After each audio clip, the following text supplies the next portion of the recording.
शिवाय आजकल एक विषय बहुत ज़्यादा चल रहा है, अंक ज्योतिष, न्यूमरोलॉजी। कितनी तरह की है, कैसे ये काम करती है, क्या क्या टाइप्स हैं, बहुत सारी ऐसी बातें हैं जो अंक विद्या के लिए, न्यूमरोलॉजी के लिए चलन में है। क्योंकि आपका जीवन ना नंबर से जुड़ा है। न्यूमरोलॉजिकली अगर हम देखेंगे तो हर चीज़ में एक नंबर इन्वॉल्व है। आपकी गाड़ी का नंबर, आपके मोबाइल का नंबर, आपका डेट ऑफ बर्थ एक नंबर है। आप कोई जॉब जब ज्वाइन करते हैं उस पर एक डेट लिखी रहती है। आप जिस घर में रहते हैं वो आपके Aadhaar card, passport, PAN card, bill number, credit card का नंबर, हर जगह एक नंबर है। इसी वजह से शायद उसकी महत्वता आज बढ़ गई है। कुछ अंकों का चुनाव आप अपनी मर्जी से करते हैं और कुछ अंक आपको कुदरत दे देती है। हो सकता है कि आप जिस घर में रह रहे हैं वो आपके पिता ने खरीदा हो, और जब पिता ने खरीदा हो तो उसका एक अंक अलग होगा, हाउस नंबर अलग होगा।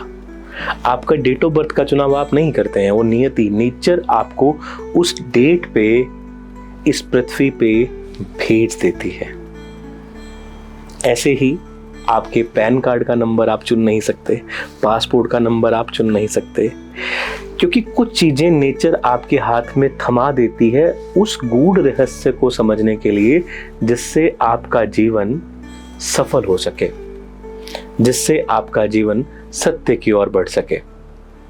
बहुत सारे ऐसे नंबर्स, अंक की बात करते हैं हम। डेट ऑफ बर्थ में बहुत ज़्यादा प्रभाव रहता है आपके किंग और क्वीन नंबर का, आपके मूलांक और भाग्यांक का। आप किस नंबर डिवीज़न पे चलते हैं ये बहुत मायने रखता है। अब आपके डेट ऑफ बर्थ में ये नंबर आ रहा है तो ये होगा, मोबाइल नंबर में ये आ गया तो ये होगा, ऐसा कुछ नहीं होगा। आपको वो हर चीज़ भोगनी पड़ेगी जिसके लिए आपने कर्म किए हैं, और आपको हर वो चीज मिलेगी जिसकी आप इच्छा करते हैं, परंतु उस इच्छा में कितनी सच्चाई है। न्यूमरोलॉजी मात्र इतनी नहीं है कि आपके डेट ऑफ बर्थ में 4 इतनी बार आ गया, 3 इतनी बार आ गया तो ये होगा, मोबाइल नंबर में ये आ गया, ये आ गया। मोबाइल नंबर की बात करते हैं तो पहले 5 नंबर तो या 8 नंबर तो सबके सिमिलर से रहते हैं। खेल सारा आधे भाग का है। 9888, 977778 कॉमन से रहेंगे पहले 5 अंक। ऐसे ही जो आपके व्हीकल का नंबर है वो जो भी शुरू होता है HR, DL, PB, कुछ भी होता है, वो पहले के आगे की जो भी 4 डिजिट हैं, 5 या 6 डिजिट, वो सेम रहते हैं। सारा खेल आखिर के 4 अंकों का होता है। वैसे ही अंधविश्वास में नहीं जाना सिर्फ सांकेतिक भाषा है, सिर्फ सांकेतिक भाषा है। 8 नंबर को इतना ज़्यादा बुरा बता दिया गया, 4 नंबर को इतना ज़्यादा बुरा बता दिया गया कि लोग डरते हैं 8 और 4 से। 8 वाले ये करते हैं, 4 वाले ये करते हैं। ऐसा कुछ नहीं है भाई। आपका जन्म एक उद्देश्य के लिए हुआ है, और जिस दिन आप उस उद्देश्य को पकड़ लेते हैं, समझ लेते हैं, ये सारी चीज़ें बहुत निचले स्थल पे रह जाती हैं। फिर भी मेरा विषय अंक शास्त्र के बारे में बताने का है तो बताऊंगा। एक व्यूअर ने ये सवाल भी लिख के भेजा कि अंक शास्त्र और वैदिक ज्योतिष में कौन सही है, कौन बड़ा है। क्या कभी कोई बेटा बाप से बड़ा हो सका है? वैदिक ज्योतिष, भारतीय वैदिक ज्योतिष पिता है, पितामह है, और उसका एक पुत्र है, उसकी एक शाखा है न्यूमरोलॉजी। क्योंकि प्रत्येक नंबर एक देवता को डिनोट, एक प्लैनेट को डिनोट कर दिया गया है। 9 अंकों का होना और 9 ही ग्रहों का होना, इससे बड़ी बात क्या है। हालांकि वेस्टर्न एस्ट्रोलॉजी 12 प्लैनेट्स के कॉम्बिनेशन के साथ आगे बढ़ती है। वो राहु केतु को नहीं मानती, परंतु वो अपने तर पर प्लूटो को, नेपच्यून को लेके चलती है। 12 सन साइन की रिफ्लेक्शन लेती है, कभी 10 प्लैनेट्स को लेके चलती है, समझिएगा। परंतु भारतीय वैदिक ज्योतिष जो सत्य पे आधारित है, हमें तकरीबन 242 श्लोक मिलते हैं ज्योतिष के। अगर मान लीजिए आपका डेट ऑफ बर्थ का टोटल 2 है, आपका जन्म 2 तारीख को हुआ है, आपका जन्म 11 तारीख को हुआ है, 20 तारीख को हुआ है, या 29 तारीख को हुआ है, तो आप 2 वाले हो गए। नंबर 2 एग्जाम्पल दे रहा हूं, समझिएगा। तब आपको ये जानना होगा कि आपकी जो फ्रिक्वेंसीज हैं, बॉडी की जो मीटिंग है, वो मून की तरह है, चंद्रमा की तरह। क्योंकि चंद्रमा एक प्लैनेट है, उसके पीछे छिपा है उस प्लैनेट का रखवाला भगवान शंकर या कृष्ण। क्योंकि कहा यह जाता है कि जब भगवान विष्णु इस पृथ्वी पे आते हैं द्वापर में, तो वो चंद्रमा से उनके गुण लेते हैं, तो उनमें मून की क्वालिटी ज़्यादा मिलती है। पल पल में कुछ और, कभी छलिया, कभी युद्ध के रणनीतिकार, कभी देव, कभी चोर, हर चीज़ अलग अलग मिलती है।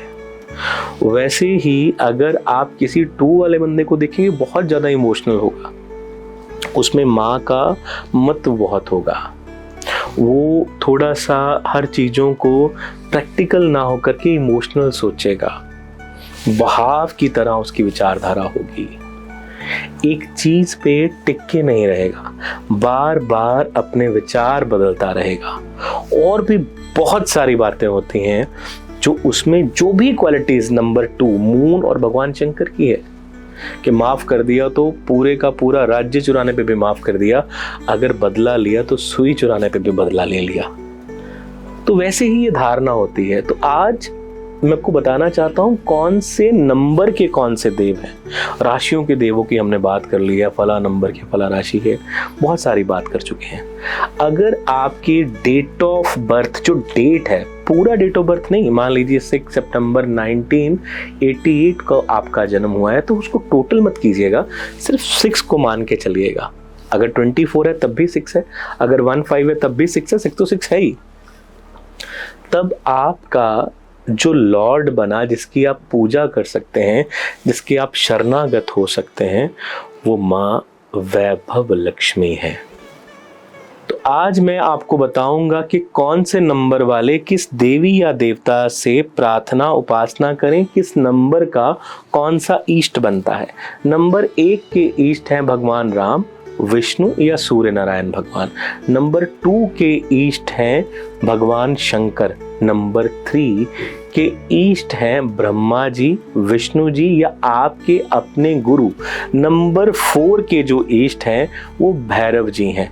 नंबर 5 के जो ईष्ट हैं गणेश जी हैं। नंबर 6 की जो ईष्ट हैं वो देवी माँ स्वयं लक्ष्मी हैं। और नंबर 7 आपके गुरु गणेश, भैरव, इनको मान सकते हैं। केतु है ना, तो इमोशन से जुड़ा है।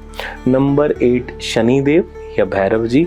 नंबर 9 मंगल, हनुमान जी या स्वामी कार्तिकेय, इनकी शरण में जाइए। वैसी नेचर को अपने जीवन में ले आइए। आप देखेंगे आपकी फ्रीक्वेंसीज कैसे चेंज होते हैं। एग्जाम्पल के लिए आपका डेट ऑफ बर्थ का टोटल 5 बनता है। अब ये पता लग गया कि आपको मरकरी प्लैनेट रूल कर रहा है। मरकरी मतलब बुध, बुध जो देता है वाणी, विद्या, बुद्धि। उसके देव बनते हैं गणेश, व्यापार के देवता हैं। तो अगर आप हर चीज में अपना मुनाफा देख के एक्शन लेंगे तो आपके लिए बड़ा बढ़िया होगा। परंतु मैं आपको सेल्फिश बनने के लिए नहीं कह रहा हूं। आपको पहले उससे क्या हानि होने वाली है, क्या लाभ होने वाला है, क्या शुभ होने वाला है और क्या हानि होने वाली है, शुभ लाभ, तब आपकी तरक्की होगी। ऐसे ही नंबर 4 बनता है। तो आपको डिकोड करना है भैरव की तरह कि इसके कॉन्सिक्वेंसेस क्या आने वाले हैं। फ्यूचर सोच के चलना है। भविष्य में छिपी हुई अज्ञात जो कष्ट है, अज्ञात जो चीजें हैं, जो प्रत्यक्ष रूप से आपके सामने नहीं है, क्लियरली विजिबल नहीं है, वहां आपने देखना है। बहुत सारे ऐसे मिथ हैं, अगर 6 नंबर इतनी बार आ गया तो ये हो जाएगा, 4 नंबर, भाई कोई नंबर बुरा नहीं है। आप चलिए फ़ोन नंबर तो खुद की डिज़ाइनिंग का ले लेंगे, आप घर का नंबर डिज़ाइनिंग का ले लेंगे, गाड़ी का, बाइक का नंबर ले लेंगे। क्या आप अपने पासपोर्ट के नंबर का चुनाव कर सकते हैं? क्या आप अपने Aadhaar card, PAN card, bill number का चुनाव कर सकते हैं? खुद बताइए। आप हर नंबर सिलेक्शन से ले लेंगे, मुझे ये नंबर चाहिए, मैंने ये लेना है, पर आगे क्या? जब भी नियति, जब भी कुदरत आपके हाथ में कुछ थमाती है तो कुछ संकेत करना चाहती है। आपका जन्म यूं ही नहीं हो जाता कि आप 6 सितंबर को जन्मे हैं, 11 सितंबर को जन्मे हैं। कुछ नेचर है उसके पीछे। जन्म कुंडली है आपकी मौजूदा स्थिति में, जब आप पैदा हुए थे तब का एक पिक्चर, प्लेनेट का, कॉस्मोस का पिक्चर लिया गया और वो आपकी जन्म कुंडली है। वैसे ही न्यूमरोलॉजी में होता है लोशो ग्रिड, वो होता है कि जब आप पैदा हुए तो नंबर्स की कैलकुलेशंस क्या थी, कौन से नंबर किस तरह से प्लेस्ड हैं उसमें। तो इसलिए अंधविश्वास से बाहर निकलिए। सत्यता यही है कि जब आप ईश्वर के शरणागत होते हैं, परमात्मा की शरण में जाते हैं, तो बहुत सारे बादल जो विपत्तियों के हैं खुद ब खुद छट जाते हैं। कोई भी एस्ट्रोलॉजर, कोई भी न्यूमरोलॉजिस्ट, कोई भी वास्तुशास्त्री आपके जीवन में बदलाव नहीं कर सकता। बदलाव केवल और केवल ईश्वरीय कृपा से संभव है। आपको बता सकता है कि ये होने वाला है, उसके लिए तैयार हो जाओ। अगर बाहर बारिश होनी है तो होके रहेगी। मैं आपको छाता मुहैया करवा सकता हूँ, रेन कोट मुहैया करवा सकता हूँ, परंतु बारिश कितनी होगी और आप कितना भीगेंगे वो परमात्मा के हाथ में है। Future is very unpredictable. अभी एक दुर्घटना होती है और उसमें तकरीबन 300 के आसपास लोग मर जाते हैं, उनकी डेथ हो जाती है। क्या उनके नंबर्स नहीं ऐसे मैच करते होंगे? अगर मोटा मोटा उनको विभाजित करते हैं तो समझिएगा कि 30-30 नंबर के प्रत्येक लोग होंगे, उससे ज़्यादा भी हों। क्या 30 के 30 लोगों की किस्मत एक जैसी रही होगी? क्या 30 के 30 लोगों के न्यूमरोलॉजिकल इफेक्ट नहीं आया होगा 12 जून को? सोच के देखिएगा। हर एक की अलग स्टोरी है, हर एक की अलग एज है, हर एक की, इवन तक के बहुत सारे लोग इंडियन भी नहीं थे, उनके पास बेशक वो भारतीय मूल के थे, परंतु उनके पास दूसरे देशों की नागरिकता थी। और ज्योतिष शास्त्र का एक बहुत गहरा नियम है कि देश काल पात्र। अगर वो 300 के करीब लोग इस दुनिया से चले जाते हैं, रुखसत हो जाते हैं, तो आप ये समझिए कि 30-30 की कैटेगरी में बांटते हैं। तो क्या 30 लोगों की किस्मत एक समय पे ऐसे थी? हाँ, इसीलिए थी क्योंकि हमारा ज्योतिष, हमारा संस्कृति, हमारा विज्ञान, ज्योतिष विज्ञान खास तौर पर यह बताता है कि कभी भी समय चलकर नहीं आता, स्थान चलकर नहीं आता, व्यक्ति वहां तक पहुंचता है। सबका अहमदाबाद में इकट्ठे होना, एक निर्धारित समय होना और एक निर्धारित समय पे मृत्यु हो जाना। हालांकि उनमें से एक व्यक्ति बचा भी, 242 में से एक व्यक्ति विशेष तौर पर बचा भी। सोचिए उसकी किस्मत। ईश्वर की इतनी कृपा थी कि सब चले जाते हैं, वो अकेला बचता है। शायद उस घटना, उस दृष्टांत का वर्णन करने के लिए ईश्वर साक्षी चुनता है, हमेशा चुनता है, ताकि कोई आपको बता सके कि रियलिटी क्या है। उससे पहले बहुत सारी घटनाएं होती हैं। कोई सैर सपाटे के लिए, घूमने के लिए जाता है और धर्म या मजहब पूछ के उसे गोली मार दी जाती है। और वहीं जहां अहमदाबाद में ये घटना होती है, वहां कोई आराम से बैठा ग्रहण कर रहा होता है भोजन, और उसे पता नहीं होता कि ये आखिरी भोजन है, आखिरी निवाला है जो उसके मुंह में गया है। नियति लिखी जा चुकी है, तय है। सिर्फ आप कर्मों के माध्यम से आपने इस गंतव्य से, इस गंतव्य से, इस पॉइंट से इस गंतव्य तक पहुंचना है। आपका इस संसार में आना भी लिखा गया था कि आप इतने समय में इस संसार में आएंगे और इस संसार से ऐसे चले जाएंगे, इतने समय तक चले जाएंगे। बीच का सफर जो है वो आप तय कर सकते हैं। अंधविश्वास से बाहर निकलिए। ज्योतिष से आप स्वयं को जान सकते हैं। बड़ी सरल सी भाषा में अगर मैं बात कहना चाहूँगा तो यही कहूँगा कि या तो ज्योतिष से संसार को जानो या संसार से ज्योतिष को जानो। प्रत्येक रिश्ता एक ग्रह की तरह है। ज्योतिष से संसार को जानो कि ये होता है, ऐसे होता है, या संसार से ज्योतिष को जानो। या तो विद्या को जान लो या विद्या से जान लो। विद्या को जानने का मतलब है जब आप चीजें सरलता से, सहजता से समझते हैं। विद्या को जानना, विद्या से जानना कि मैं फला विद्या ग्रहण कर रहा हूँ, इससे मैं ये कर पाऊंगा। हर रास्ता वो किसी भी अकल्ट फील्ड का हो, अकल्ट फील्ड में ये नहीं है कि मैं अंक शास्त्र का चुनाव करता हूँ, मैं वास्तु का चुनाव करता हूँ, वैदिक ज्योतिष, नाड़ी ज्योतिष, बहुत सारी शाखाएं हैं, पर हैं एक पेड़ की। उस पेड़ का नाम है जिज्ञासा पेड़। इंसान केवल अपने भविष्य के बारे में जानना ही नहीं चाहता, उसे बदलना भी चाहता है। उसे जो चीजें प्रिय नहीं है उसे अपने अनुसार बदलना चाहता है, परंतु कोई भी ये नहीं समझता कि यहाँ कुछ परमानेंट नहीं है। There is one thing permanent on this entire world, that is change.